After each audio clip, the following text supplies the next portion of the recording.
पुत्र की चिंता छोड़ो, भजन करो, अपनी मुक्ति का साधन खोजो। सरकार हम तो खूब भजन करते हैं, बेटा तेरे भाग्य में पुत्र का सुख नहीं है, तू दुखी हो जाएगा। भले ही मैं दुखी हो जाऊं, पर मुझे बेटा चाहिए। मन में जो बात बैठ जाए ना, वही जीव को अच्छा लगता है। संत अगर बार बार समझाता है, संत अगर आपका गुरु, आपके संत आपके दरवाजे पर संत ब्राह्मण आकर कोई बात अगर कहते हैं, वो संत ब्राह्मण की वाणी मत मानना, वो आप प्रभु की वाणी मान करके बैठ जाना। बार बार समझा रहे हैं, बेटा तू दुखी हो जाएगा। पंडित जी ने कहा अभी कौन सा सुख है मुझे, मेरा बेटा है ही नहीं है।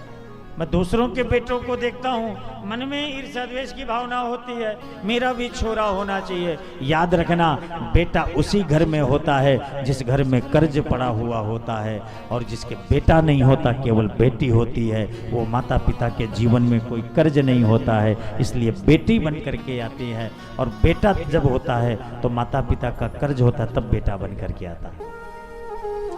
जीवन में 4 पुत्र होते हैं, 4 प्रकार के पुत्र होते हैं। एक होता है उदासीन बेटा। उदासीन का मतलब होता है उसको मां से पिता से लेना देना नहीं है, उदासीन बेटा है वो। एक होता है ऋणी बेटा, शत्रु बेटा,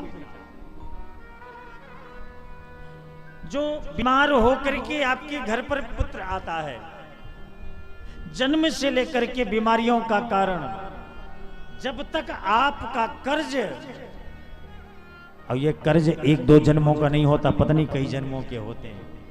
हम लोग किसी को ब्याज में पैसा देते हैं ना, ब्याज ही ब्याज जोड़ते जोड़ते पता नहीं कितना हो जाता है। इसी प्रकार हमारे भी कर्मों का जब ब्याज से जुड़ता है, बहुत जुड़ता है। इसलिए तब तक वो आपका बेटा कर्ज बेटा बीमारी लेकर के आएगा, जब तक पाई पाई चुकता नहीं कर लेगा। जब चुकता हो जाएगा, या तो स्वस्थ हो जाएगा या तो धराधाम को छोड़ के चला जाएगा, क्योंकि वो आपका कर्जदार बेटा है। एक होता है आज्ञाकारी पुत्र होता है, आज्ञाकारी जो माता पिता की सेवा करता है, और एक होता है शत्रु बेटा, जो नालायक, माता पिता को रुलाने वाला।